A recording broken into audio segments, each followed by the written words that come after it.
say? No.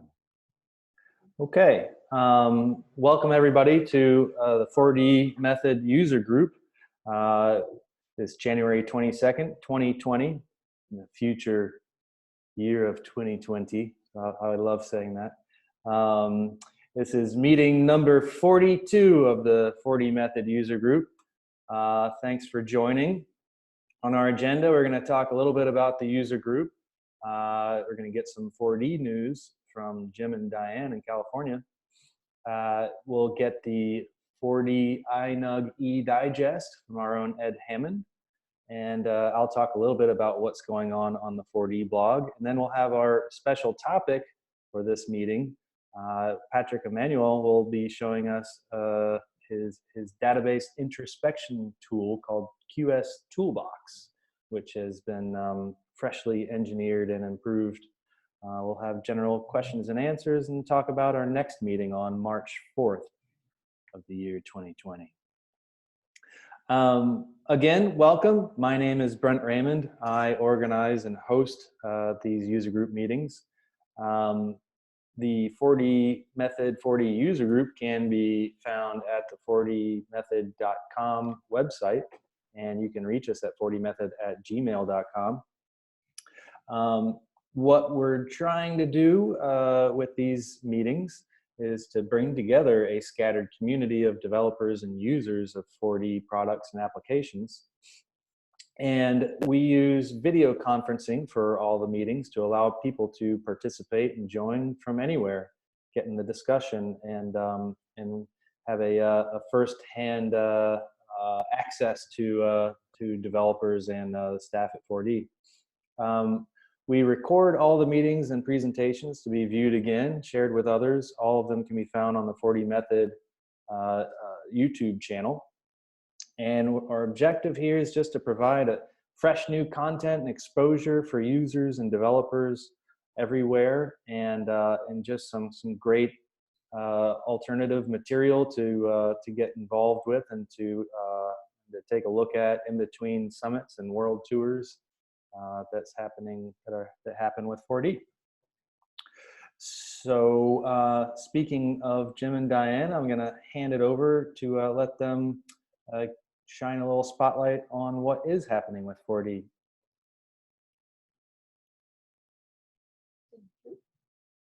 So we are excited to talk about the summit, the 4D summit.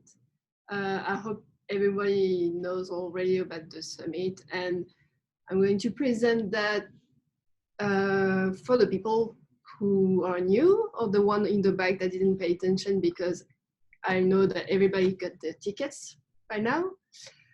So 4D Summit is a conference that happens every 2 years, both in Paris and in the US. And in the US, the city changes every time. So this time we'll meet in Chicago on March 31st. So it's a great opportunity to meet and have some exclusive innovations from 4D from all of the technical team and meet all the community. So the conference starts with the 2 days conference made of keynotes where you will learn a lot about the news of 4D, all the innovations. And we have this year more than 30 technical sessions or breakout sessions. So both from our team or 4D teams and also from the 4D experts from the community. So that's the two first day, and it's followed by what we call advanced training. So it's a 1-day training, and this year it will be on order. We will present all the features and all the capabilities during this day. So yeah, 3 days of summit in total. And will we be in the Lowe's Hotel in Chicago, just right downtown in the heart of the city. So it's a great hotel, really new. So just one location when you can book your room at a special rate that we propose to all the people who attend the event. So we have a special rate, our early bird rate, that we extended to the end of the month. So if you're interested in coming, just act fast, because you can save up to $200 on this early bird. So be sure to get your ticket before the end of the month, and of course to book your hotel, so where you are sure to have your place right in the conference center. So if you need more information, don't hesitate to contact us. Just check out the website. We publish some details on the breakout session. We will publish more in the upcoming weeks, more details, more sessions. And yeah, if you are interested, just check out the website and write to us if you have any questions. Thanks, Diane. And this is an especially exciting summit for various reasons, for very many reasons actually. But for me, and I would have to take a wild guess for Ed as well, because it is right at the doorstep of where we're sitting right now at the Art Institute of Chicago. It's just across the river in a beautiful area, as Diane mentioned, at the Lowe's Hotel.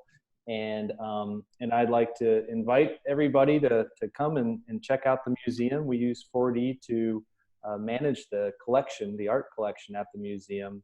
And you know, if you'd like to come over for a little walk through the museum, you know, grab one of us, and we can try and show you how 4D plays a role at the museum, and come check out our world-class art collection. So regardless, it'll be fun to see everybody here in Chicago.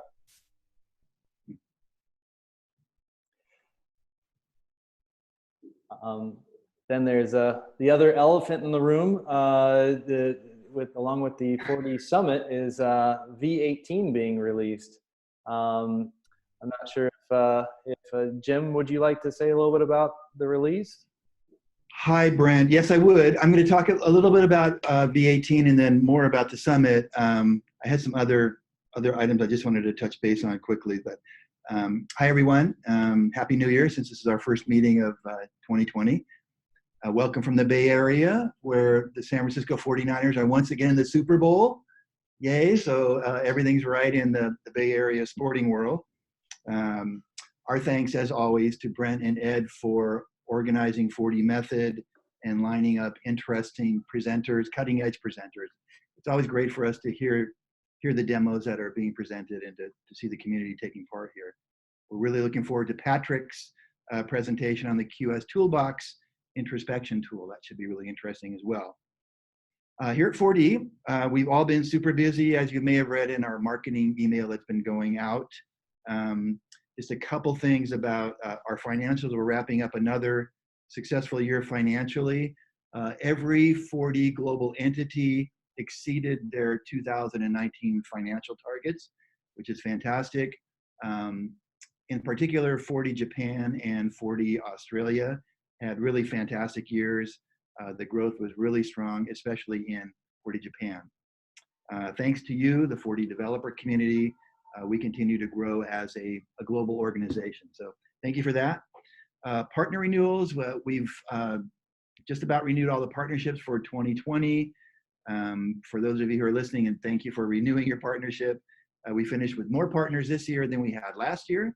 So that's always a good sign that we're heading in the right direction. As the slide is up there now, V18, yeah, so the big news was the release of V18 LTS on January 16th. And you can see some of the great new features in V18: project databases for version control, built-in encryption control tools, 4D for iOS, ORDA, increased performance for a variety of reasons, CSS, Catalina support. It's not up there, but it's 64-bit only. And then a lot of new language features that we will be showing at the summit. But that's just a touch base on a few of the features. If you look at blog.4d.com, you'll be able to see more about what's in version 18 and hopefully download it and try it. Right now, we're seeing a level of conversions from V17 to V18 that we typically don't see in a .o release. This has been going on ever since V16, when we've been doing, or before that, since we've been doing the feature releases, the .r releases. people are using our releases and then going right to the .0 release of the new version. So it's great to see people migrating from version 17 to version 18.0. As those of you who are long-term developers know that never happens. It used to be that people would wait for .3 or .4, but now we're not seeing that at all. So we're really happy with the way feature releases are affecting the rollout and the way people are using new versions. Okay, the summit. So I just want to expand a little bit on what Diane, thank you for all that information. Only 10 weeks left now till the Chicago summit, which is amazing. We've been having weekly meetings here for months. Now it's just around the corner. So the most important thing is that early bird pricing was extended till January 31st, as Diane mentioned. So please sign up in the next, whatever, 10 days or so to take advantage of the new rates. We're really happy with the way Chicago Lowe's is treating us so far. We've done a site visit there. Eric, the CEO of 4D, was there. The people we're working with at hotel are fantastic, very responsive. So I think we're going to have a great summit. The party venue, which we haven't even announced yet, is fun and super interesting there. But more importantly than that is, of course, the great lineup of technical keynotes and breakout sessions that we have in store.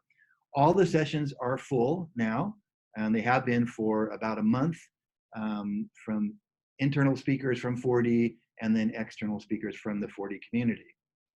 We'll present V18 in depth so that when you leave the summit, you'll be able to go home, start using V18 if you haven't done so already. Looking forward to seeing all of you there. And then finally, I wanted to mention Laurent Robardier's special session that will be on the first day, Tuesday, March 31st, after the lunch break. So we'll have the keynote sessions in the morning, we'll have lunch, and then we'll have Laurent's special session entitled A Peek into the Future of 4D. So Laurent has been working, for those of you who don't know Laurent, he's the founder and chief visionary of 4D. I think you all know who he is. He's been working for many months on an incredible new project. It's so advanced that not only will we announce it at the Summit 2020 at his session, but it will also be demonstrated as well. The topic is just so incredible, so fantastic that we've decided to make it possible for Laurent to extend his session from the original 50-minute session to a full 90 minutes. That's unusual, and that means he's got a lot of great things to talk about. So while the ORDA announcement was huge in 2018, this new topic in Summit 2020 will be just as incredible and unexpected.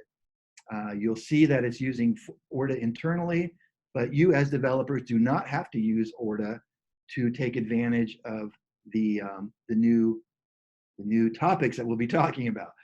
Even a fully classically written application in 4D can use it. So whereas 4D ORDA was a revolution for 4D developers, what's coming will bring fantastic new business opportunities for you as 4D developers.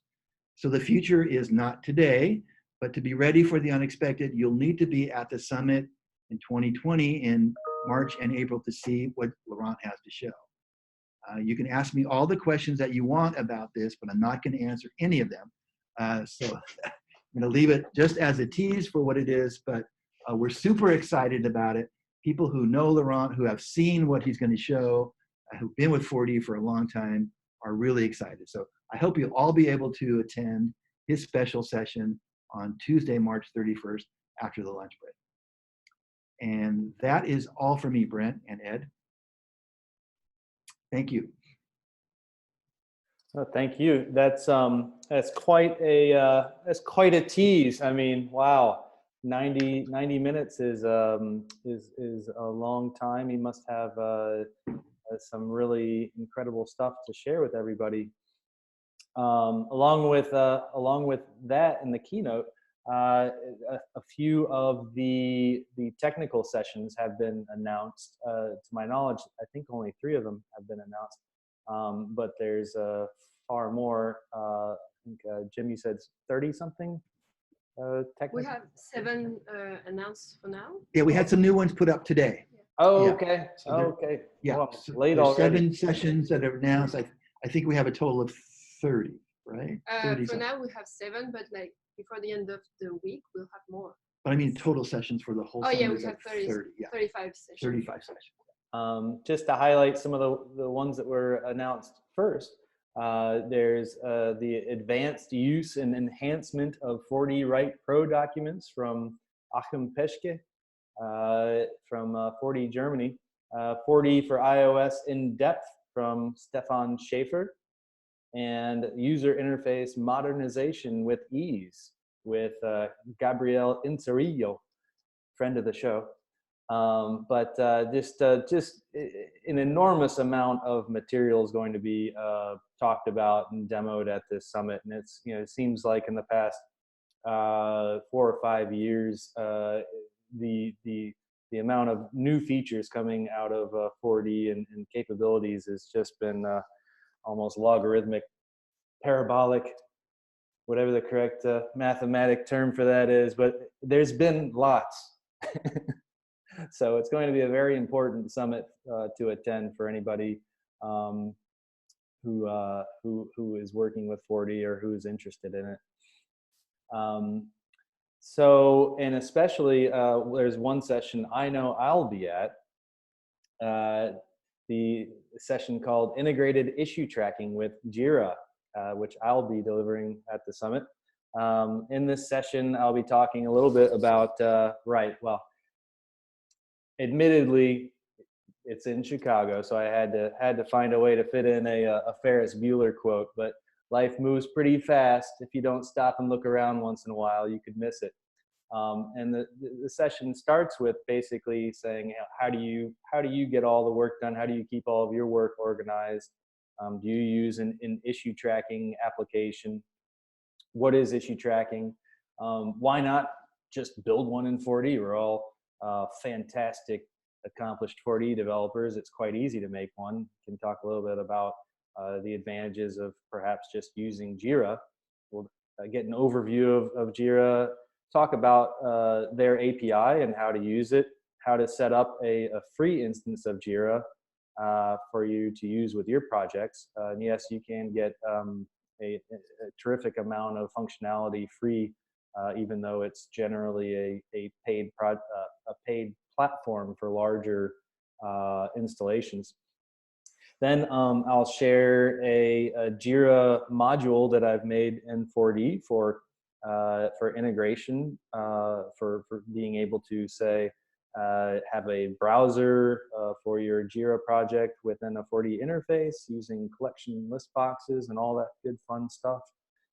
Being able to submit new tickets directly from your application, and even how to integrate it using integrate with those issues with macros from the 4D the method editor, so that you can do some really interesting stuff directly from within your code, and then even link back from Jira to your code, and so you'll be able to really show some fantastic progress to your stakeholders and keep all of your work organized and in a very effective way, and also have some fun with all the new capabilities that 4D offers for connecting to these kind of APIs and expanding the development environment.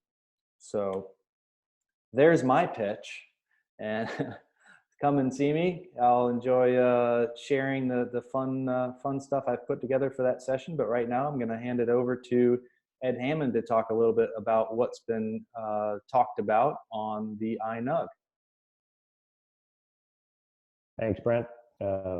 There's obviously a lot going on. The speed of releases of 4D makes it hard to keep up with all of the technical advancements.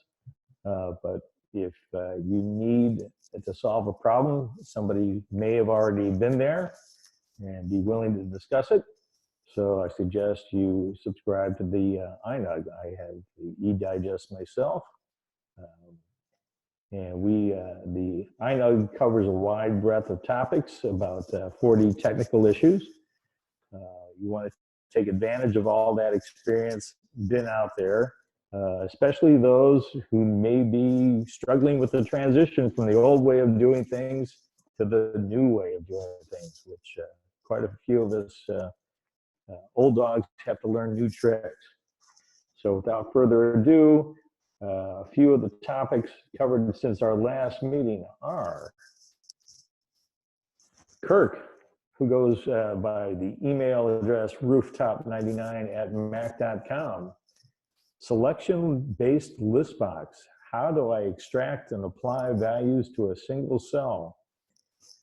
What started as a thread that says, I feel like a rookie, but here's the deal.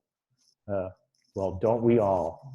Because especially if you've got a history of long-term work with 4D. Sometimes we find one way of doing things that we've used forever. There are more ways to do it, and we forget there are multiple ways to find a solution.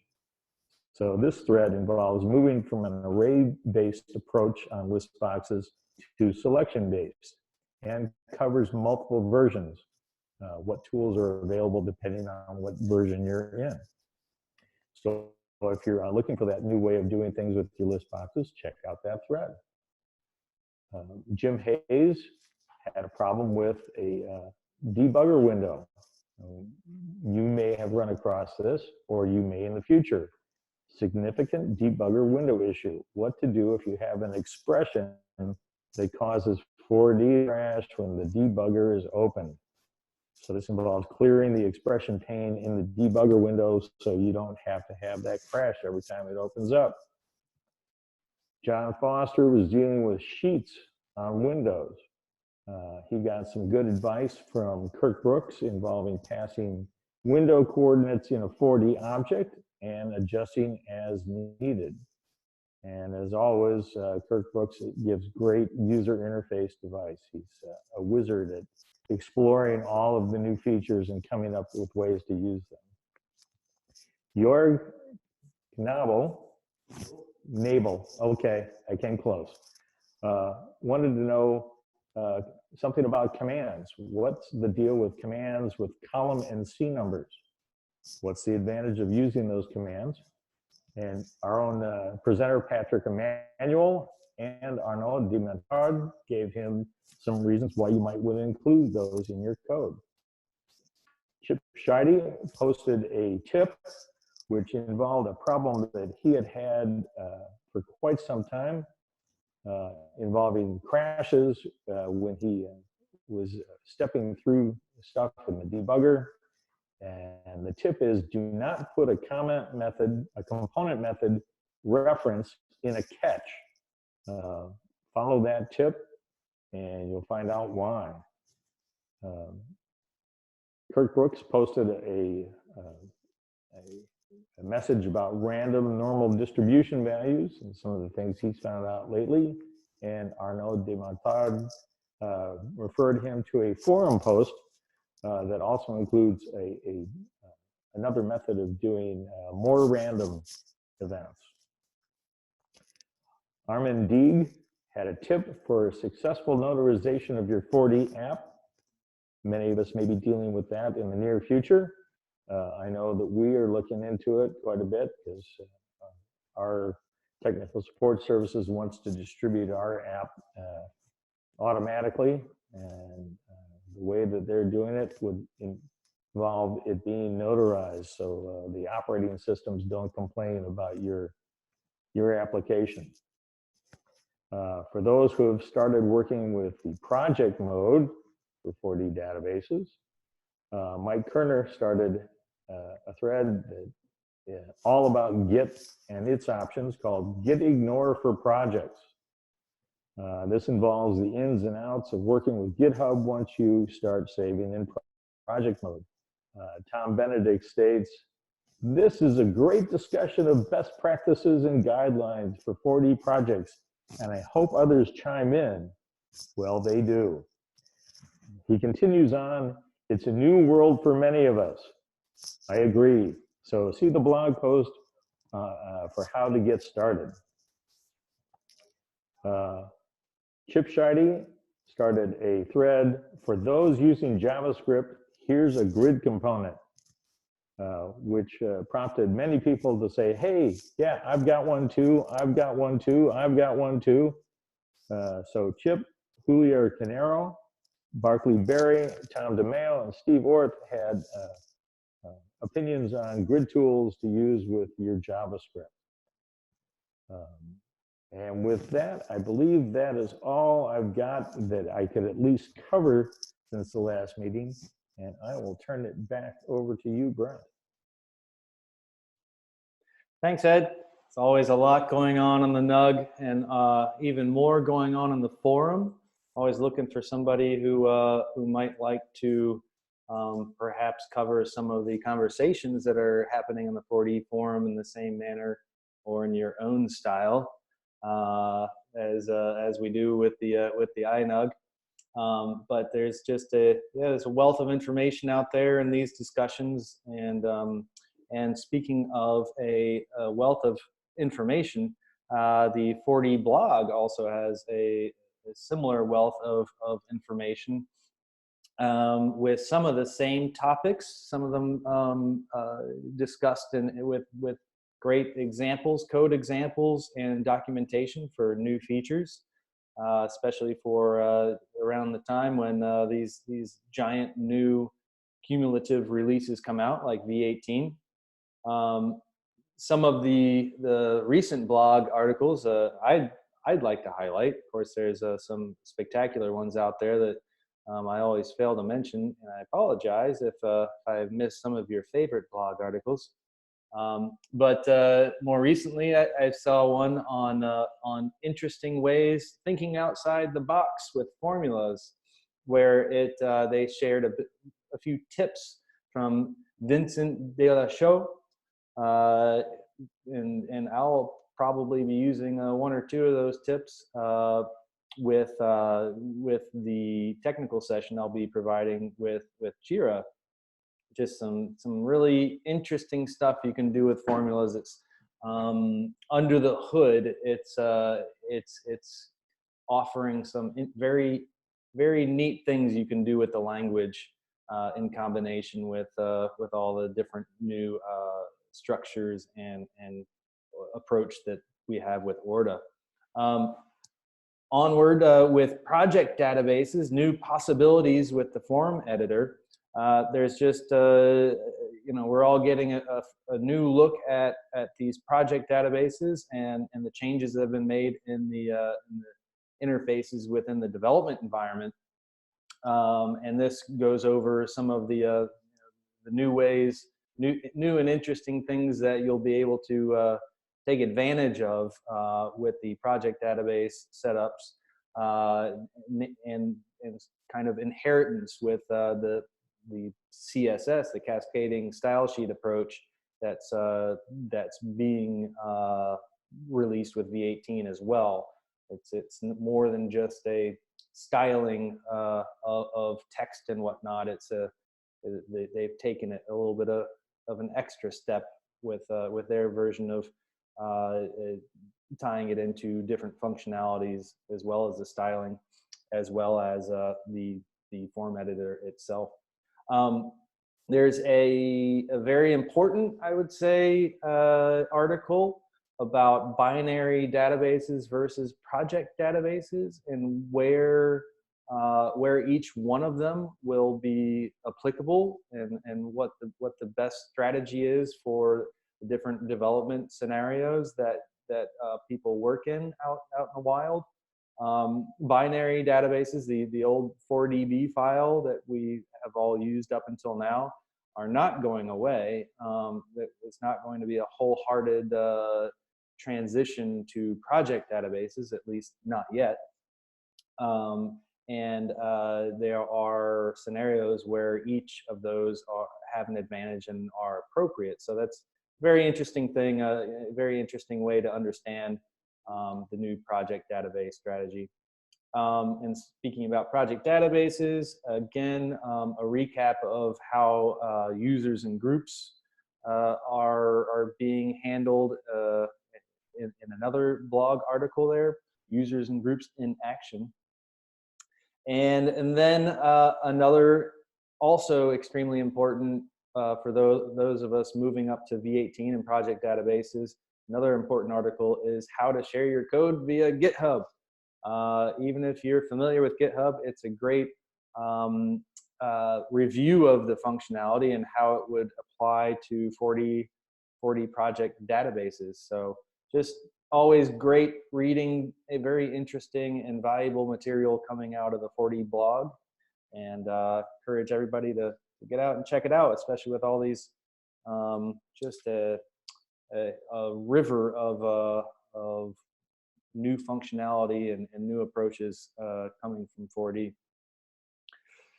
So now I'd like to introduce our speaker for this meeting, Patrick Emanuel. He's joining us from France in the Alsace, the beautiful Alsace-Lorraine region near Strasbourg. He started with 4D over 25 years ago. His education background, he has a master's in quality insurance for pharmaceutical industry and another in IT project management. But now the student has become the teacher, and he teaches quality insurance and project management master's courses in Strasbourg.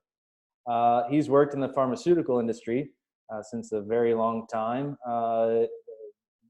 as production support and more recently in IT. But today he's going to talk to us more about his 4D experience that he has done on the side, actually, with his association QualiSoft. With this association with QualiSoft, he provides a customized application based on LIMS, which is a laboratory information management system, acronym for everything. Provides training and support for that, and also helps a consortium of laboratories in Madagascar, very exotic, with quality and R software and ISO 17025, and hopefully he's helping them with the global vanilla shortage. I'm very concerned about that. It's a big deal. You like baking, anyways, which who does? He's a chess and table tennis player and a photographer and a father. And he, like I mentioned, he does a fair amount of 4D, recreational 4D in his free time. And he's here to show us his QSToolbox component, which has been in evolution since V12 of 4D. It's packed with features for understanding your code base better. And welcome to 4DMethod, Patrick. Thanks for joining us. Thanks, Brent. Hi, everybody. Hi, everyone. I will try to be very concise, so I will start to share my desktop. Brent. Yes. So just to be quick, QSToolbox. Thanks for the presentation, Brent. So yes, I am president of the association QualiSoft. This association has been created close to 30 years ago from now, and just to provide quality in laboratories using the IT, and with my colleague Claude Grandmontagne, we use 4D for that. A quick history about QSToolbox. Initially, it was for me to regroup good ideas explained, published, and observed on the 4D forums, INUG, or some discussions, because some people like Kezuke, Arnaud de Montard, Vincent Delachaux, and some other people, great people, share some codes, and is unfull if it's not all put together. The second thing is it was the beginning of component with 4D at this time, and I would like to understand how component works. So I decided to create a component regrouping all this kind of good code. This component is dedicated for 4D developers. It's not useful for the final customer. And I, like Brent said, I started to develop this in version 12 of 4D. And of course, it's not just regroup good ideas from the others, it's also to add my own code. With the time, yes, it becomes a very powerful tool helping for 4D developers. I presented it 2 years ago, the last summit in Paris in 2018, during a session in French. Sorry for you. This is what I propose to present it here this evening. And during the last time since the beginning of the V17, I completely rewrite the components. It took me close to 1 year and a half.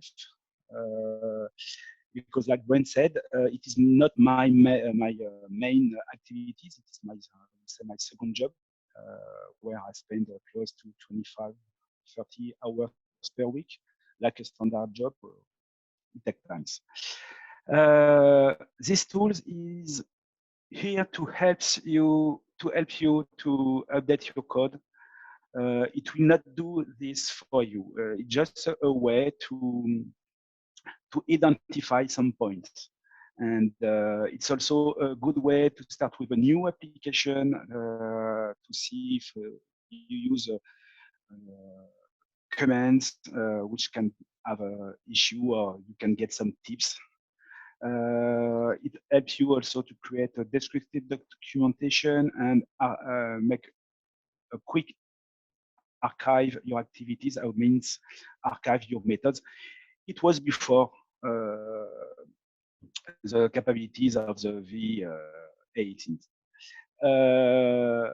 What it is not, and it is very important, it is not a duplication for the Explorer, and you will see what later what I say that. Is not a duplication of the documentation, because if you make some quality, you have things on your IT system is good, but quality like paper. And the tool which corrects the code for you, it is not the goal, and it is not absolutely for that. Currently, I'm working on the latest version of the V17, and the next one will be on the V18. So I'm working on that, and I add currently the DB overview. I will present it to you. All things in blue is because the tools needs when you start it, you can start it directly with your database, or you can call it. But the tool starts to analyze your code, and until a time, and the border of all buttons will change in blue. So until it is in blue, you will not be able to use the button in blue. That's it.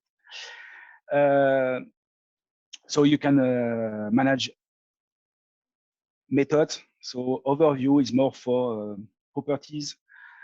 Analyzer is more inside your code. 4D commands, method files. We will have a look on each part of the component, and I will make a stop after each one. So if you have questions regarding one specific one, I will be able to answer to it. The concept used in QSToolbox, collection object. Great things is collection. Without collection, I will not be able to rewrite it. Now, PHP code for export, external process. I use a graph tool called GraphViz, which is very amazing. I use also SQL for the external database, and I invest a lot of time on the hierarchical list and list box. So let's move on to the tool. So I open Oh, so last things I would say the latest version, which was written in the V15, but which includes some capabilities to execute code of some V16 commands. When you compile your code, you get the name of your database samples, the sample files, and the level of process variables was 10,200 number, and now with collections, I just get close to 340.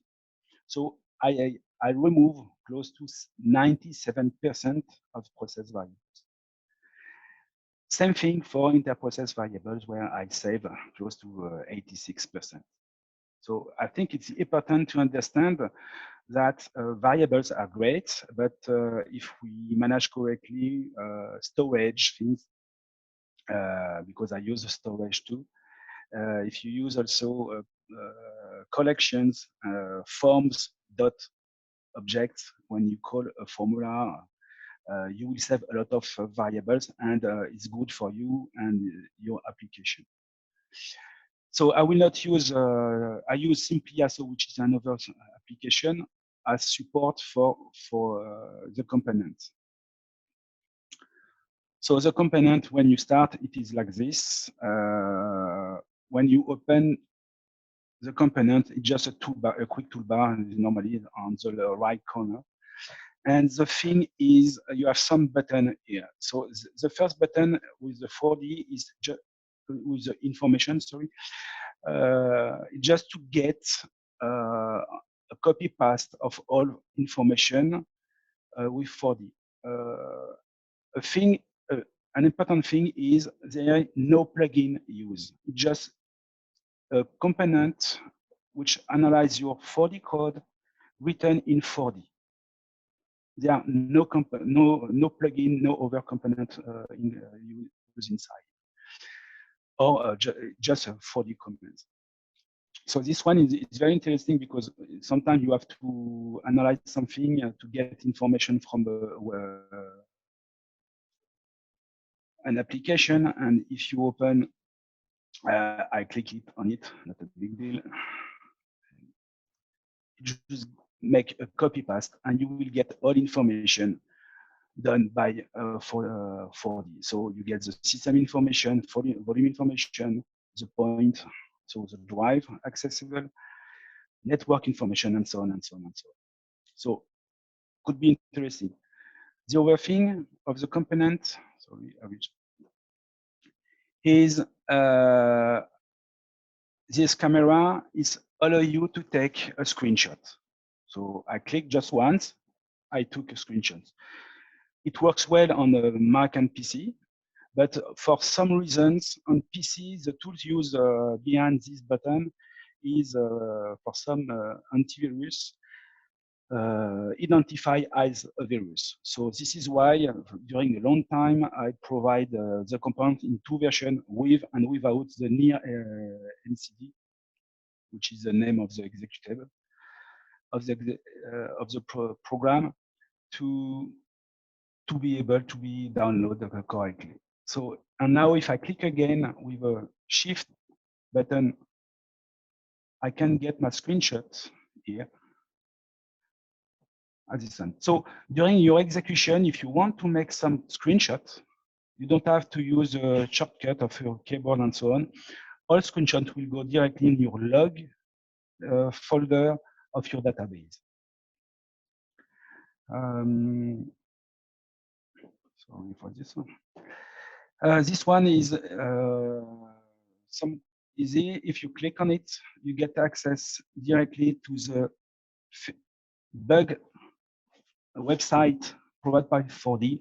And depending of the version you use, it's an air version or a dot version, you will access to the dot or to the air fixed bug corrected.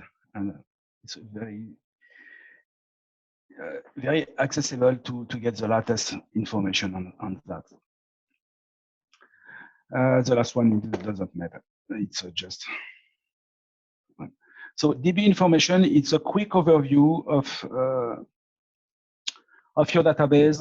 So for in this example, simply also has 32 tables, close to 300 fields, and so on and so on. And the max, and the table with the max fields is a number which is contains close to 20, and so on. So there you will get a quick overview of the field types, the number of that, and so on. I'm not able to move here because the system analyzes all your codes on, during the opening of the form, and it takes time because it counts the information.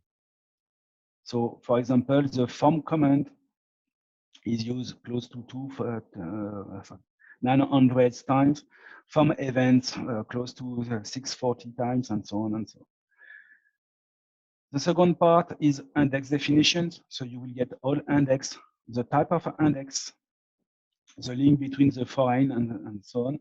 And I always keep this application like this without making the correction because it's a good time to see errors. For example, I have a missing foreign index during this index to this links.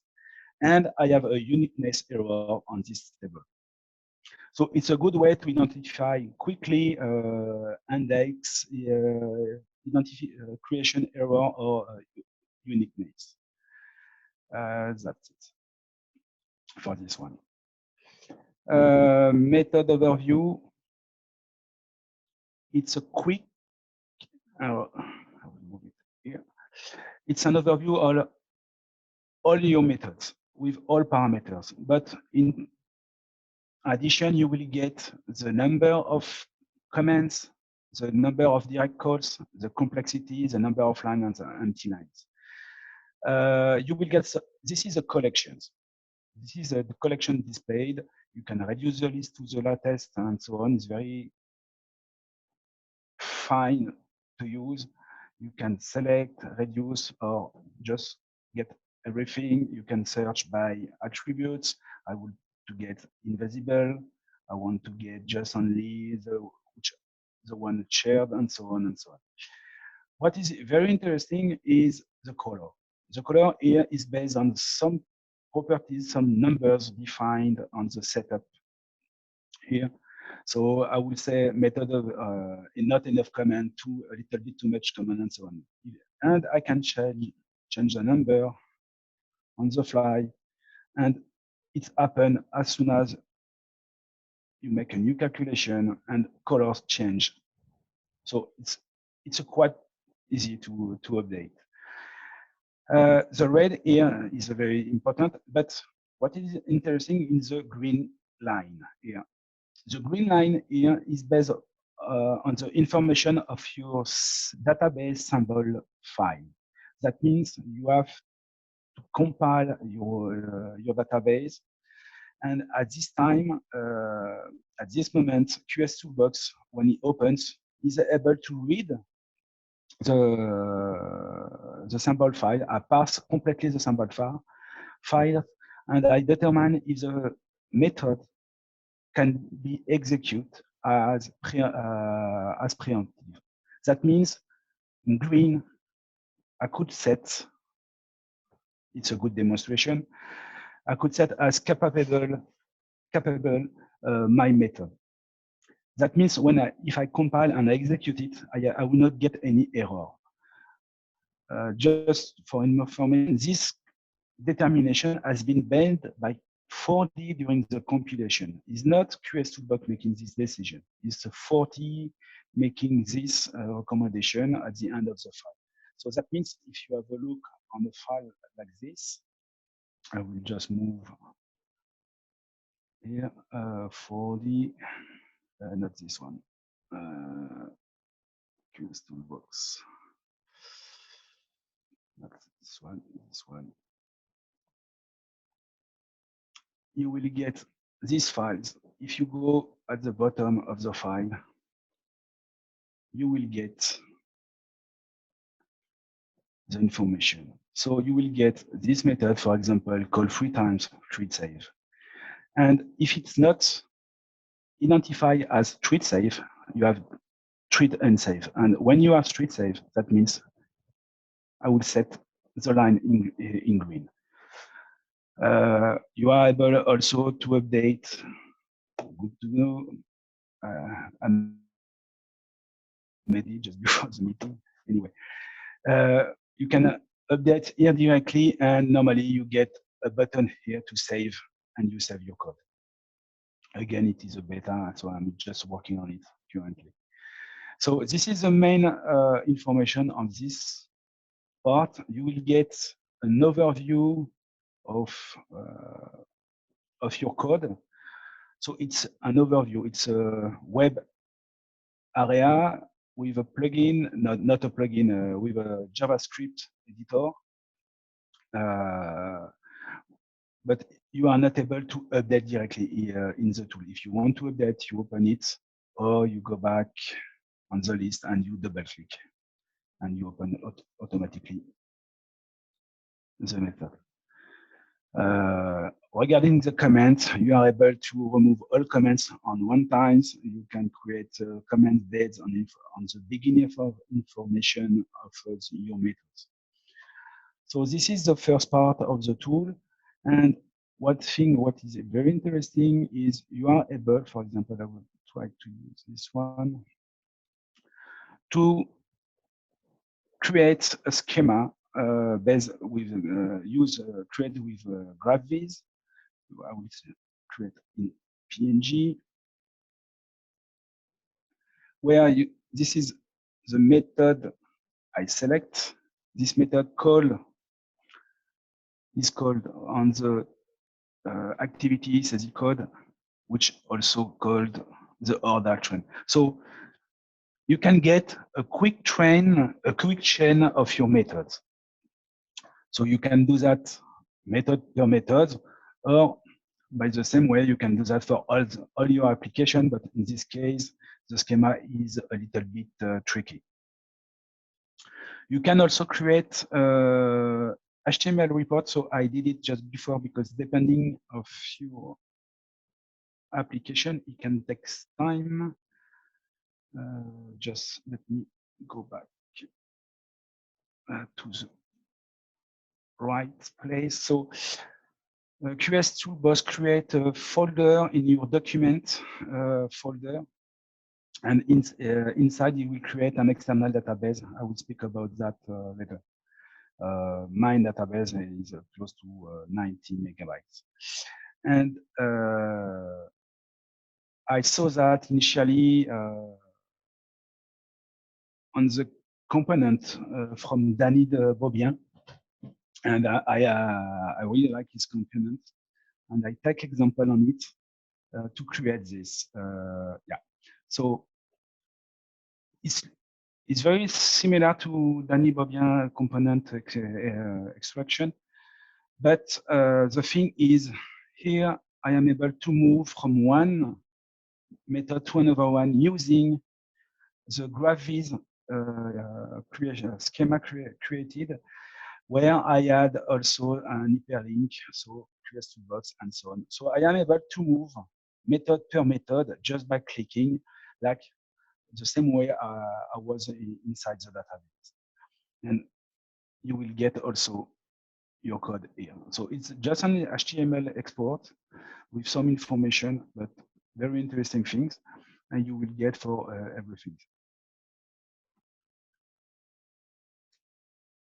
That's it for that's it for this thing. Do you have some question on this part of the module?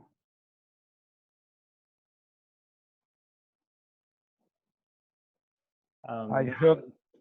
Go ahead. No, it's okay. If there is no question, I will continue. No, that's no, it's great that you were able to draw something from Danny's presentation that also did the database introspection. I think between the two approaches, it's you know, you can get a lot of information.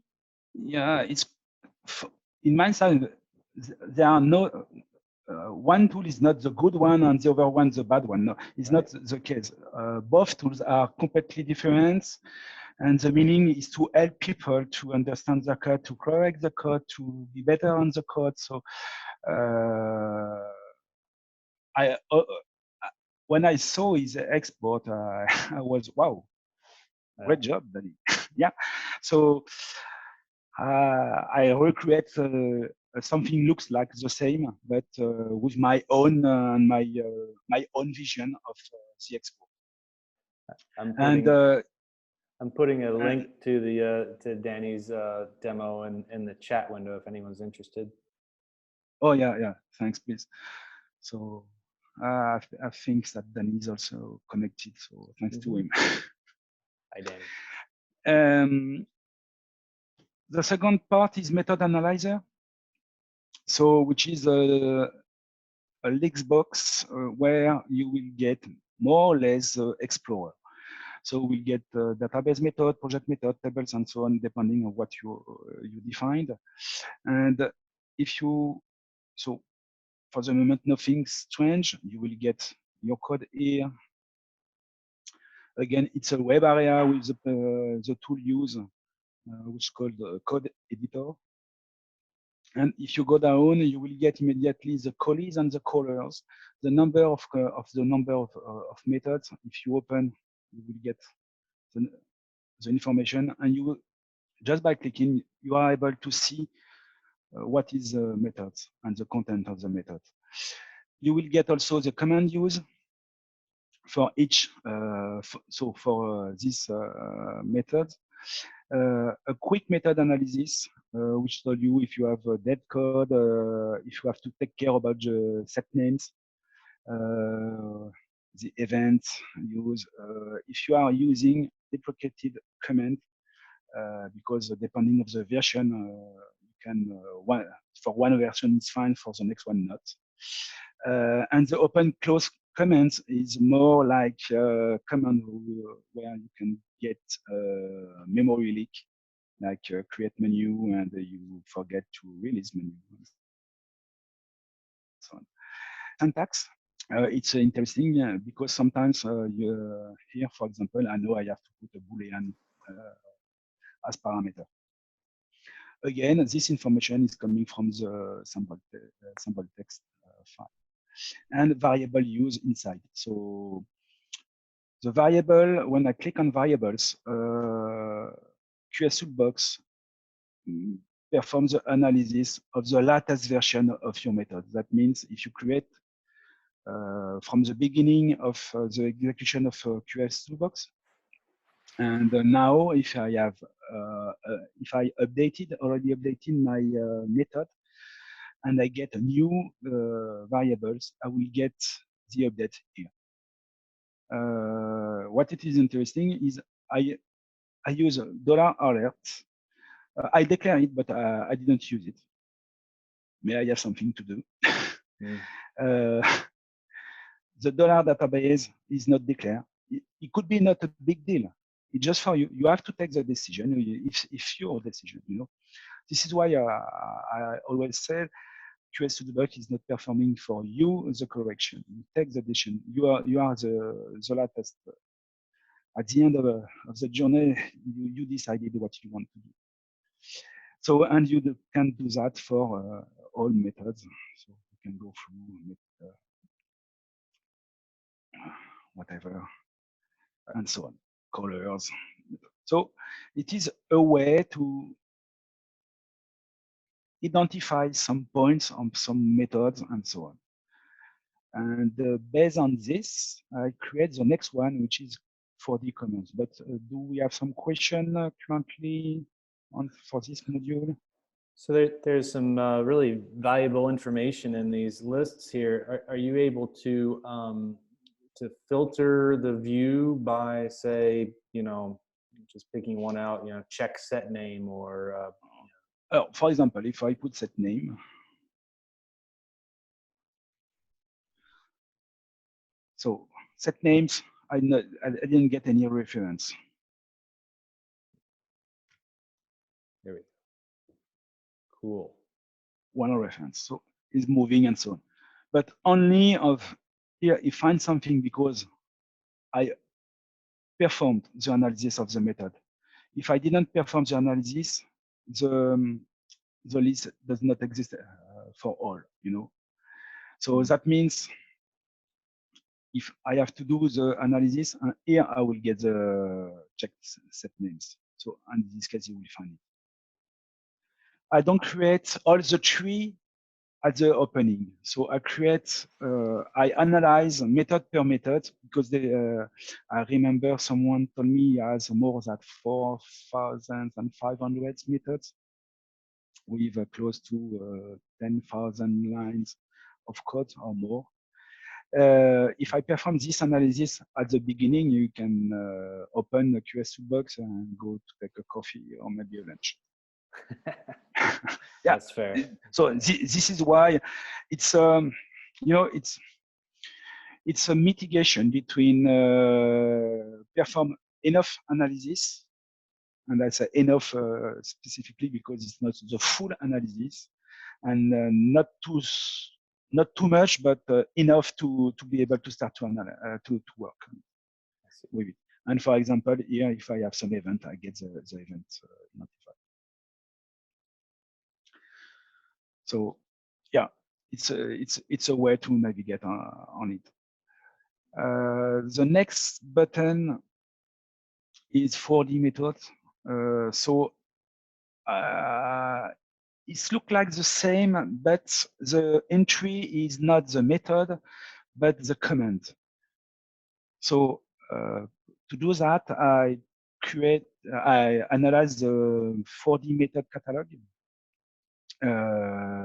just to create a tree, and per method I get I identify methods which commands which use in a method, and so I use commands as entry to get which method they're using.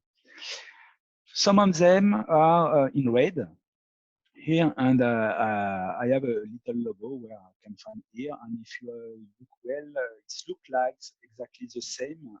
They are not the same. They look like the same we can find on the 4D documentation. That means this one is for memory leaks, for example. If I want to know which command can provide memory leaks, I just click, I get the list here, and here I know that I have 18 references of memory leaks. And I can move command per command quickly here. So here I have 7 methods using open document, and this method are, and you get the list, and you are able to see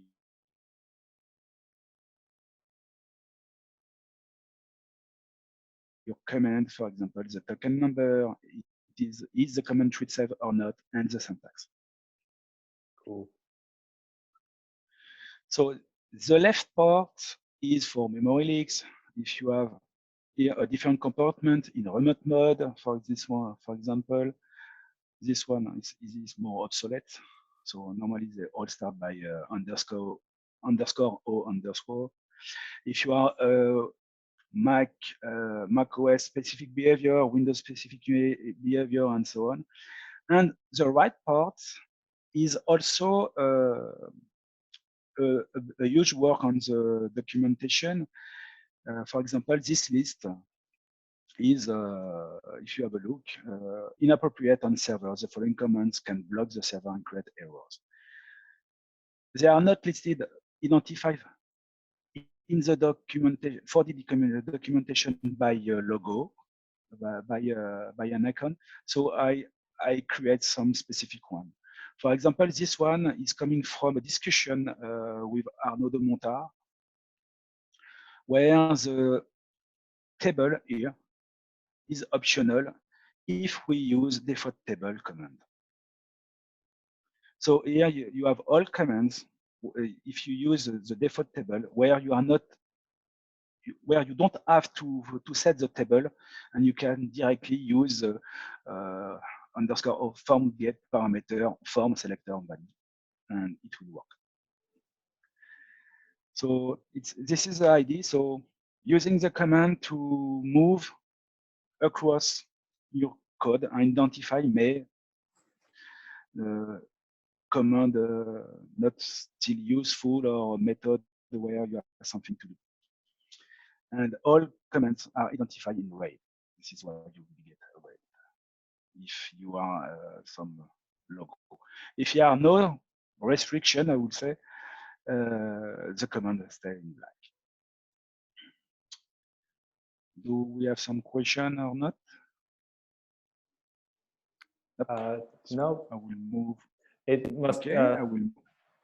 must require some maintenance to keep it up to date with the documentation as each version rolls out Yes, and things get deprecated.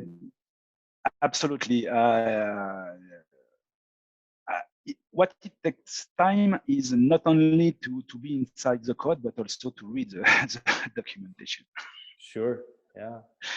But I create. I have my own code to create. For example, I use this code where if I go to the documentation, as example, I will just show you.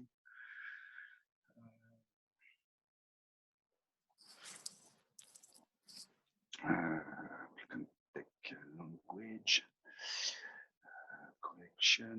No, not collection. It's not a good date.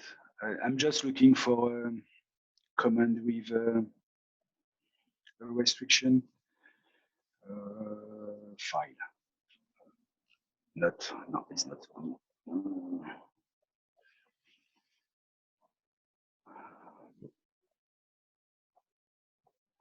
Nope. What are you looking for? I'm just looking for a restriction for command, not communication, receive buffer, maybe. Yes. So I will get the list there. For example, just I copy, I have it in memory. I execute it, done, and I get immediately my collection of, I will say token. This is a token of each command selected. So I created to speed up the process to review all commands. Sure. Yeah. So it's a way, and again, I use, this is my big collection of commands. So it's very easy to perform this kind of things. But the most important is to have initially the good information in memory. Mm-hmm. So moving to the next topic, which is methods palette. Sometimes we know we have some part of code and we want to duplicate. Could be good to duplicate and sometimes not, or to get inspiration of a part of. And this is the goal of this palette method. So you are able to copy paste and to look, to search something inside. So it's based on the same part of code of the method overview. But here you will just get the list of methods. You can make a restriction for if you want to search only on project method or inside the code, and that's it. So you select your code, copy paste in your 4D editor, and you move on, and that's it. Or it's also a way to. Or I remember I do something like this, and I want to have a look. So without opening too many things, it's a palette, so you can open it, close it, and so on. So it is the goal of the method palette. So cool. I really like how you've been able to draw code from the forums and compile it in a useful way into a tool like this. In addition to your own creativity to provide generate a useful tool for analysis. I've always said in the knowledge base, 4D knowledge base, if you just took every knowledge base article that said utility method in it and put it together into component, it would be a massive amount of very useful functionality already. Yeah, this is why I said this version, when I stabilized it, will be the last step on the V17, and I will move on the V18 because I want to do the same I did for the V15, working with the V16. It was execute method, execute command.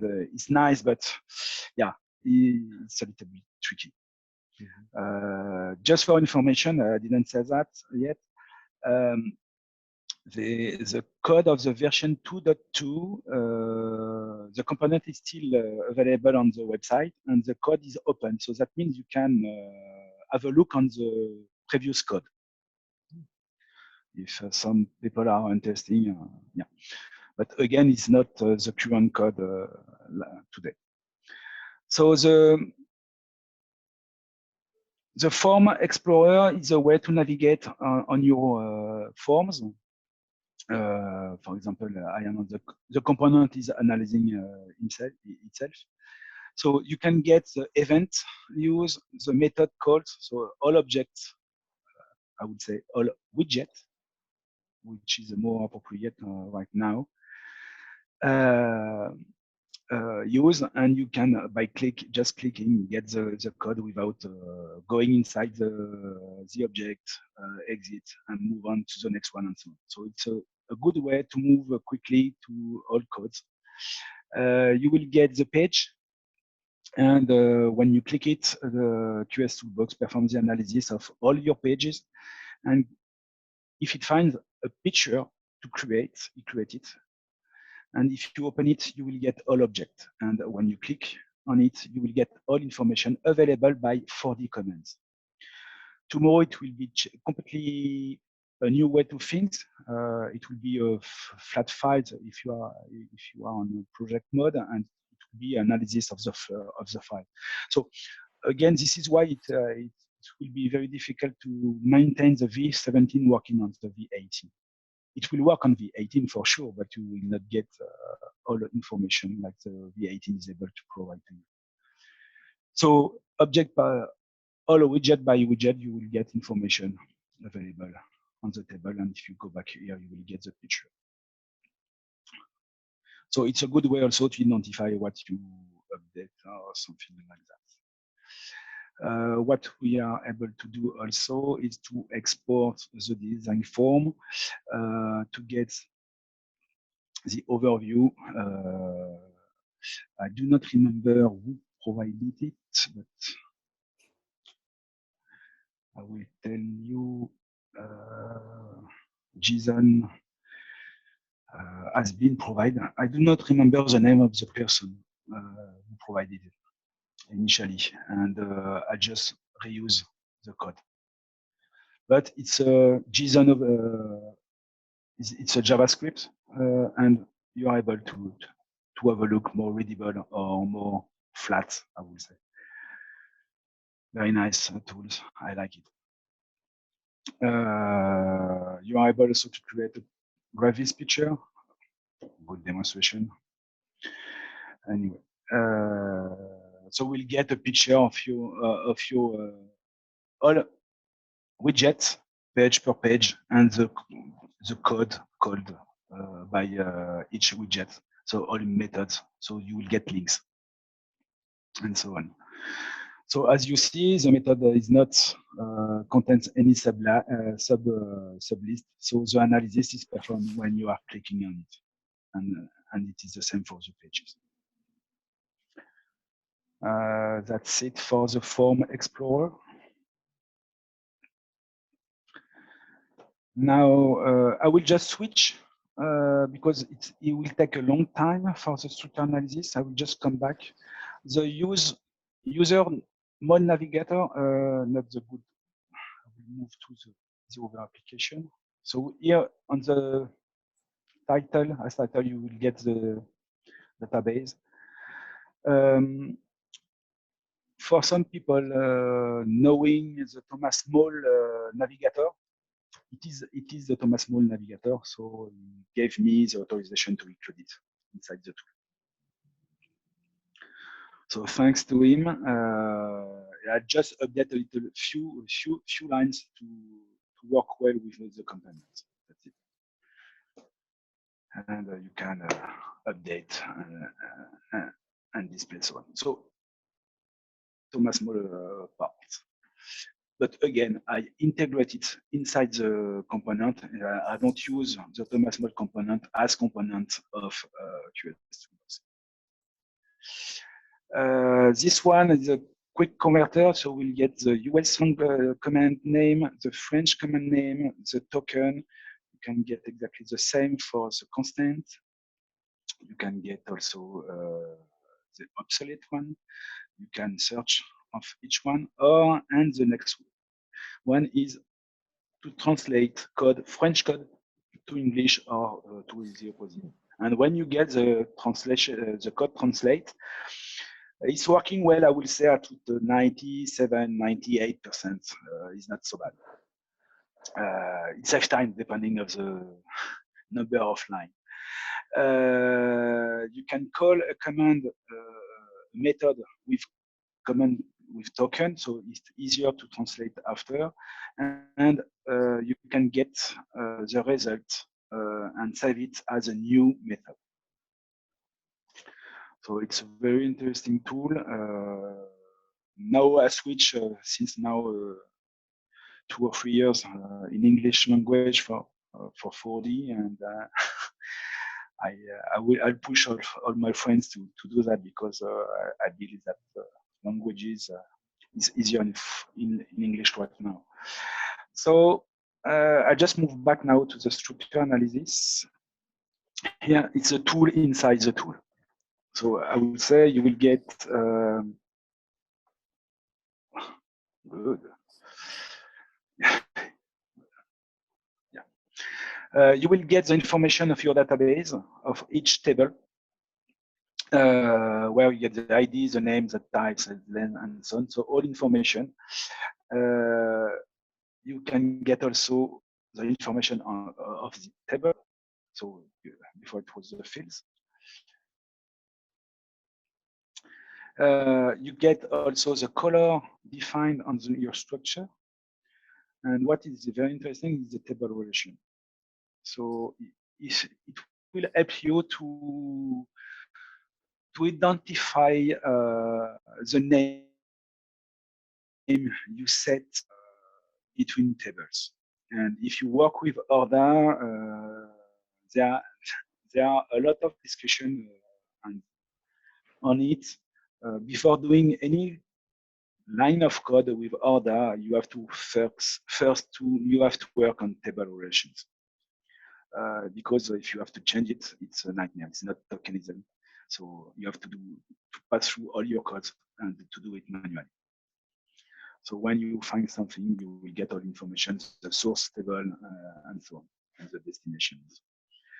Very interesting and very helpful at this moment, especially for people performing any migration for a version before v17, and they will, and for the one moving to order also. The certain control is a tools where you can get a check of table, fields, and method names. So it's a quick execution because everything is in memory as collection. And you can get information. It's not an issue for 4D. It is an issue if you want to use, for example, SQL. If you want to use also order. The last character here, if you just a quick zoom, you have a French accent, and in SQL it is not recognized, and in order I didn't try it, but I don't think it's a good idea. So here it's a way to identify what is not good and where. So it's a char. Here is a form object. I use a name like date, and date it's a command. So it's not a good idea, and so on. So this is the way to use this thing, and you have a open close command, so memory leaks, set names declaration. If you can search for events, for example, where I use clicked, unclicked, and you will get the information here.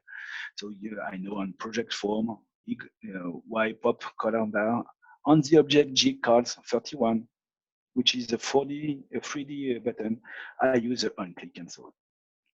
So I can move on. So it's a very interesting tools just to have a look and so on. You can get some tips. So here it's easy. I show all. So it's a big, huge collection where I get some information by reading the 4D documentation. For example, open URL is not does not work when it's called from a web process. So some tips. It is not a replacement of the 4D documentation. It just I have an idea why it doesn't work. Maybe you will find it here. But I recommend you to go to the 4D documentation. I prefer to open the documentation sometimes that even me to go back to read this one. You can get the list of all objects, for examples. So here I have all objects of my database. So I know that for this form on page 1, I have the object WA print. It's a dynamic variable. It's a web array object, and it's used the default and so on. So it's also a way to get things, and you are able to export to the memory, for example. You can get the index list, which is really easy. You can get primary key, style sheets, and so on. Component list, for example. Here are all my components. The system format sometimes is interesting to understand why it's not working with a comma, but with a dot and so on. Just because system format is not the good one. You can get system information. It is exactly the same information like you press the button here. And some GRPD information, but for that you have to work with your structure first. That means, for example, here, if I go back on the structure of simply ASO, I put the information on the structure to it is on the back, yes. So I'll generate an error. This one is normal. Structure, so I would say it was a contact.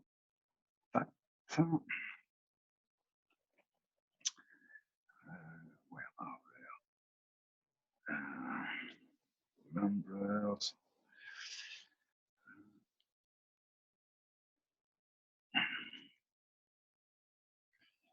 Contact here, and I just add the uncomment RGPD or G information, and the component is able to have a look on it.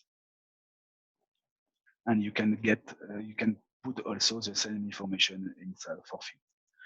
So depending of your database, your commitment with information security and so on, it's a good way, easy way, I would say, to identify some fields quickly. Oh, sorry, I leave it. This was the first tab. The check and update. It's a, I would say, dangerous tab for the left part and very powerful on the right one. Good. I did a change. I don't know what. Here you are able to, for example, to execute SQL code, and I'll try to help you to write it. You execute it, but I alert you, and you will get everything. when I said you are able to execute, I like the button here. That means also you are able to delete. So be careful on what you are doing. And if you want all data with system tables, you are able also to see all the information from the system tables.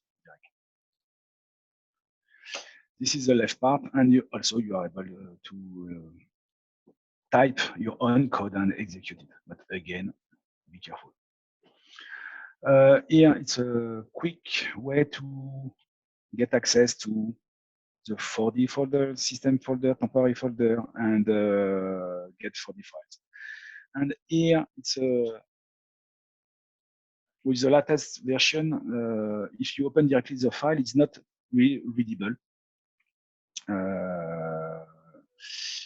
we move here to the log, if I want to open it directly, it's not really readable. And there are some trick, and reuse one, so it helps you to read it more easily. It's just a link which is not made correctly, and just a good way. But the thing is, with this open log file is an easy way to get access to the verification file, compacting file, repair log, and build application files.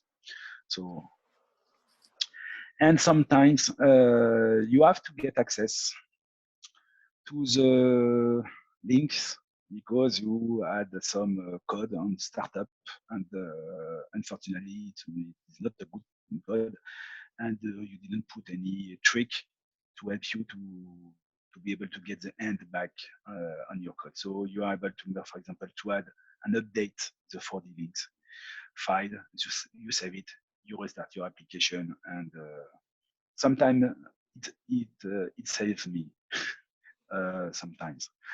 So it's a very it's just a file, XML file management here.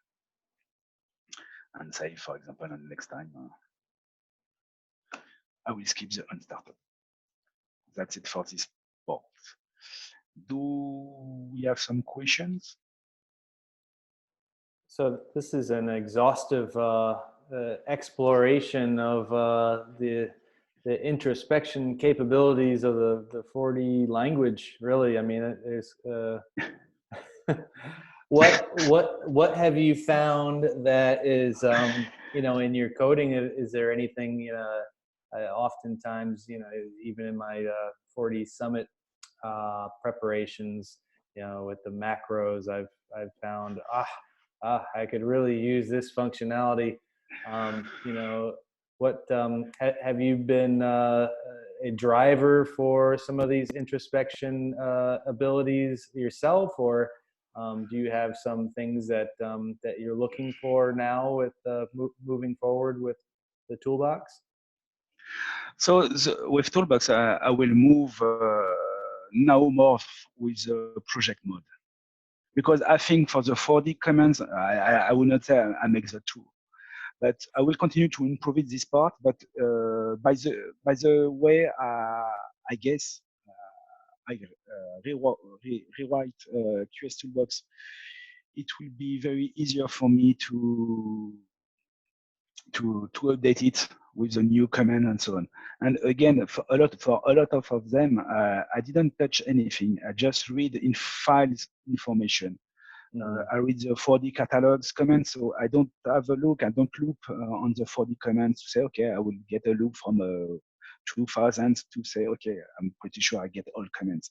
No, because I would like to know if it's read save. I would like to get the information of the syntax and so. So I work a lot to read it. I read INUG, I read 4D forum. When people share codes, I try to evaluate if it's interesting or not to include it or not, or if it can be helpful for me to do something. So it depends. Honestly, it depends. But yeah, the major things now for me is to continue this with the project mode. Right. I have to imagine there's going to be even more available now, or more easily accessible with the project mode. Yeah. For example, for the Form Explorer, where I can say, if you want to get information on a specific object, we are not able to get all information. We are limited. Right. So with the project mode, I will be able to read all information. Right. And to provide it. So yeah, I didn't start to think about this because I would like to finish this one for the next summit in Paris. But yeah, it's very, very important. And the last module, which is important, it is version control inside. So I use it, like you can see.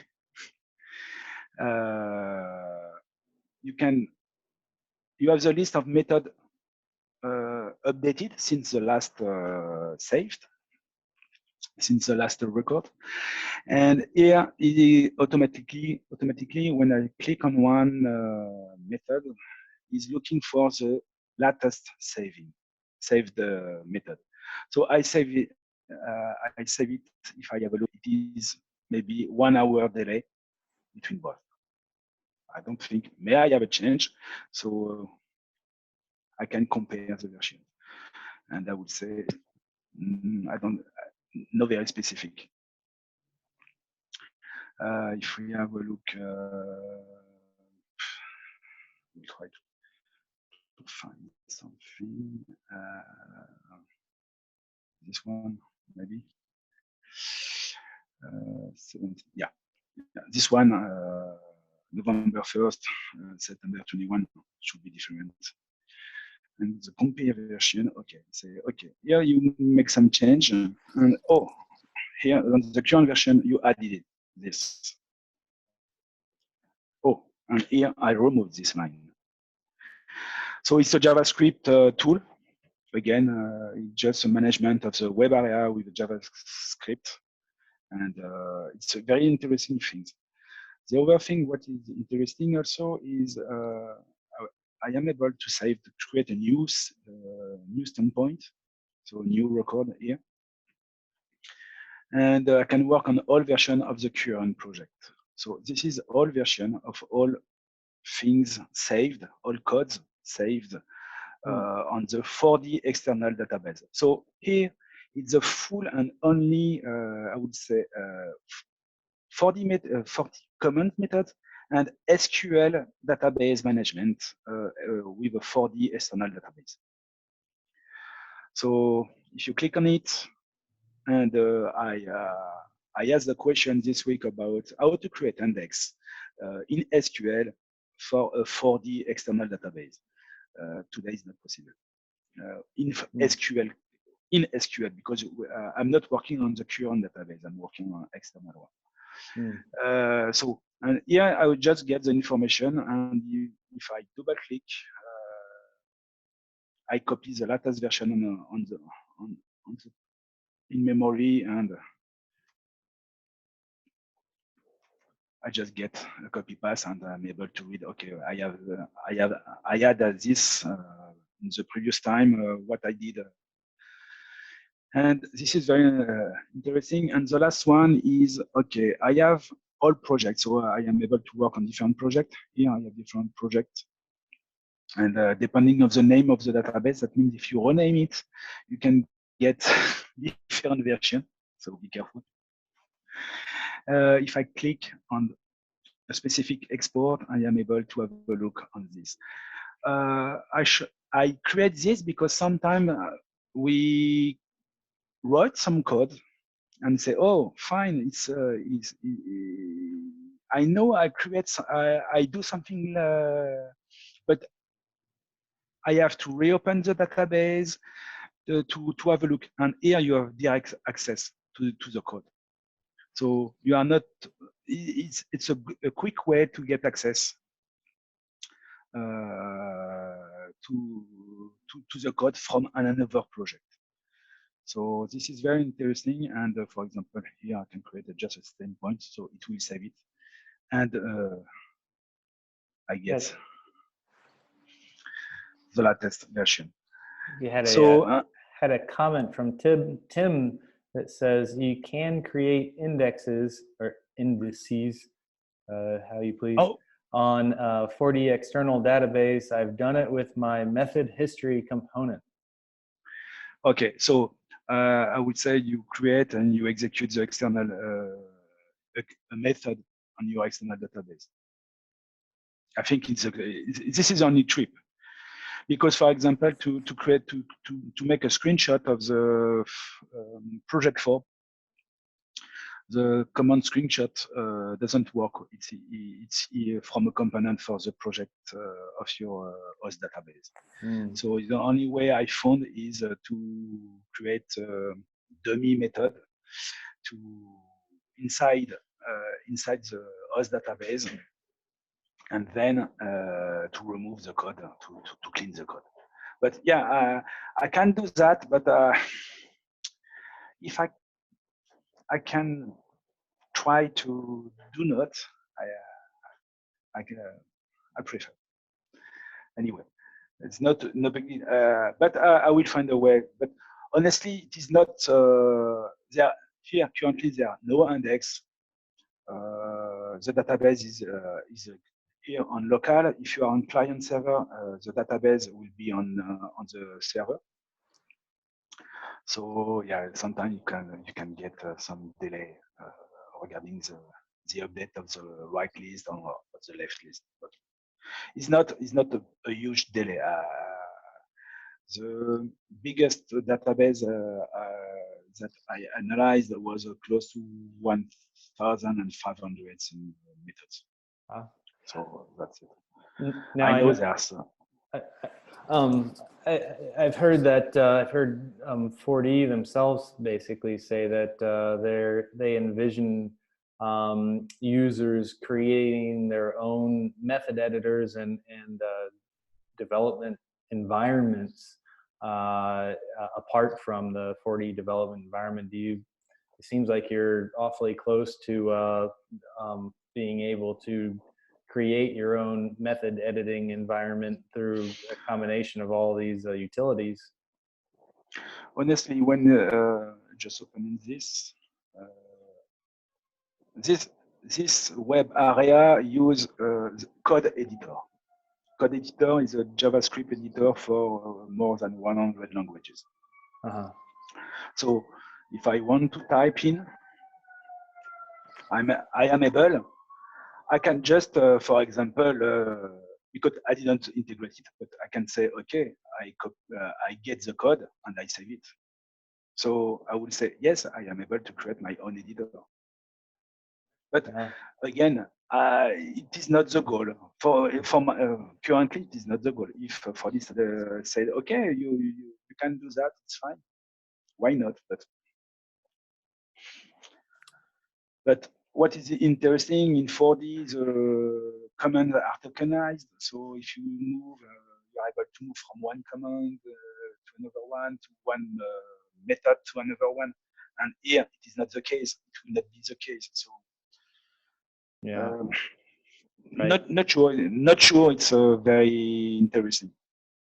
But if I want to update here without going back to the method, yes, I can do that. It's not. I would say it should not be a big deal to create the save command regarding this. There's another comment from Tim with also a code snippet about the creating indices and other SQL, and other databases through SQL. It might want to check out. I don't know if you can see the chat messages, but he says you can also be sneaky and open an external 4D database with 4D that will allow you to go to the structure editor and turn on indices. There's Tim. Hello. I did work on using external database to save method histories too. Patrick, and ran into the same problem where, as the database got bigger, I wanted an index on different things, and so I added the SQL code to create the index, and that seemed to work. You know, it sped things up, and then I also found that, you know, when you create an external database, it creates just a .4db file. You know. Yes, absolutely. Yeah. And when you use SQL to create those indexes, the indexes aren't stored in the .4d index file. They're stored inside the .4db file. Mm-hmm. But if you were to open that external database with 4D directly, when it opens it, it does this conversion where it makes the .4d index file. Okay. And then when you close it, you can still open the external database and it'll somehow know, oh, the indexes are not in the .4db, they're in the .4d index, and it keeps on working. So it was just through trial and error, but I did notice at one point, if you run MSC, sometimes you'll get an error message about there's something wrong with data file segment 63, I think it is. Mm-hmm. And when you see that error message, that's an indication that the 4d.indx file is damaged, because data segments are still supported in the database engine. They just decided to make all the indexes go into data segment 63 and all the data go into data segment 0 or 1. And you can't create other segments, but you know, remember years ago you had to create segments? That's still in there. And so that's how the external database works. It specifies the indexes to not go in a separate segment, .4d index file, but to instead put them inside the same segment where the data is. It's tricky. Those guys in the yeah, it's a little bit tricky. Yeah, those guys have all kinds of secret things that they do. But anyway, so I just want to put that out there that you can create those indexes, but it's not intuitive, you know, how to do it. Mm-hmm. But the thing is, initially the external database doesn't exist, so I create as the first execution of QSToolbox. This is why opening the external database, I can request it to the 4D developer, because again it's a tool for 4D developers. But it's not, I would say, not fair. I would prefer to do that by code directly. You know, this is why I will have a look on the trick you said. Thanks. But it's a powerful, a very full toolbox of functionality that you've created. Yeah, and the last one, but I will not execute it. You can create a report with PHP of your forms, methods, database structure with feature or not, as docx, HTML, or DT. But I use only, for my side, just docx information. And if you perform some updates, you can relaunch a new database analysis. So I would just execute it, yes. And here you see the blue lines. So that means during this time, I'm not able to use the blue buttons. That's it. Because I'm performing some analysis, I reindex, I would say, reindex all collection. I will reformat all collection used on the background to speed up the process. I know that, for example, for the method overview on the version 2.2, someone told me, the person, we had more than 4,500 methods. The analysis of the method took more than 15 minutes. So it's I changed the way to perform the analysis. I pre-analysis the code at the opening. I use a lot. I would say Worker. Not yeah, the workers. So you see, just workers. Everything is workers. I have no process, just workers. Mm-hmm. So again, it takes time because initially I use process. I say, okay, now I have to move on to workers, how it works. So time to perform tests to get the good information and the good response. Mhm. So yes, it takes time.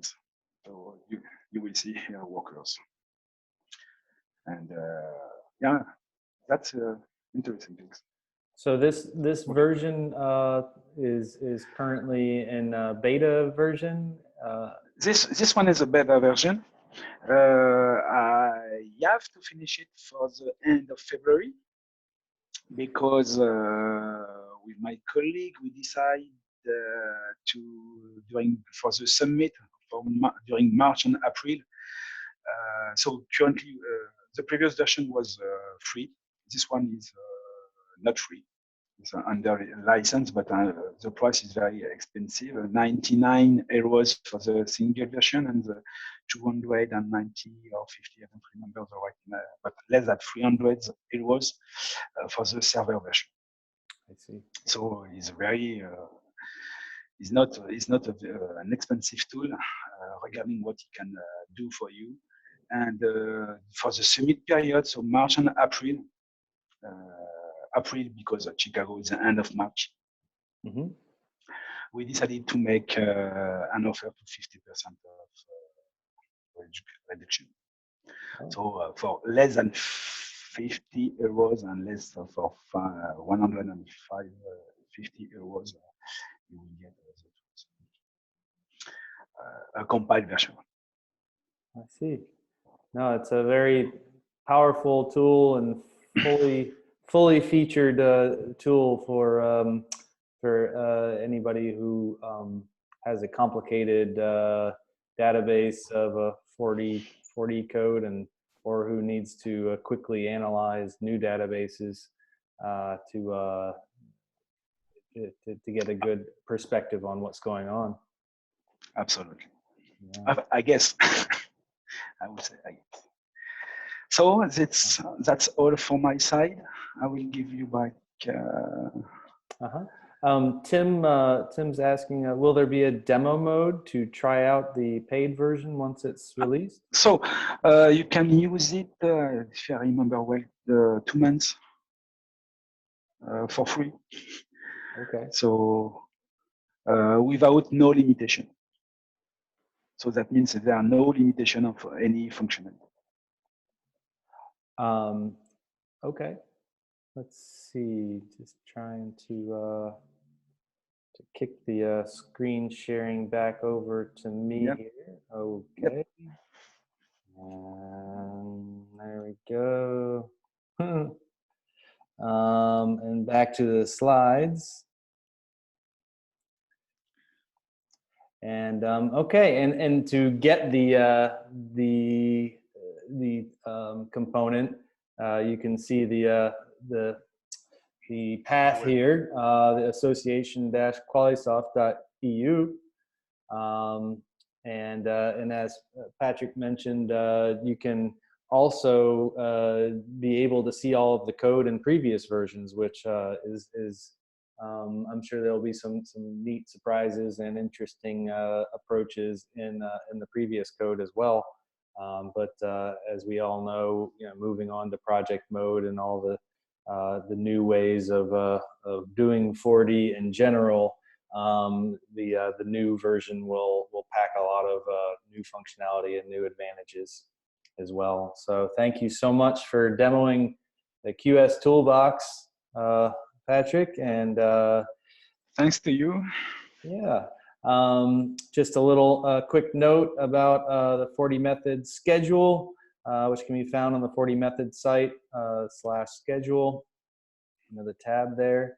Our next meeting is planned for March 4th, which is right before the summit.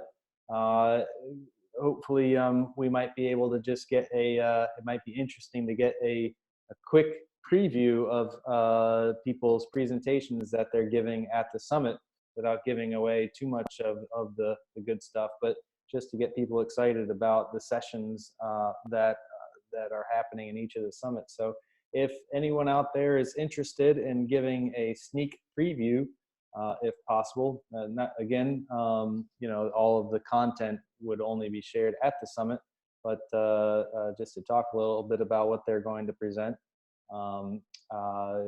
reach out to me. And or if you have another full topic that you'd like to present in the same fashion as we do normally, also feel free to reach out.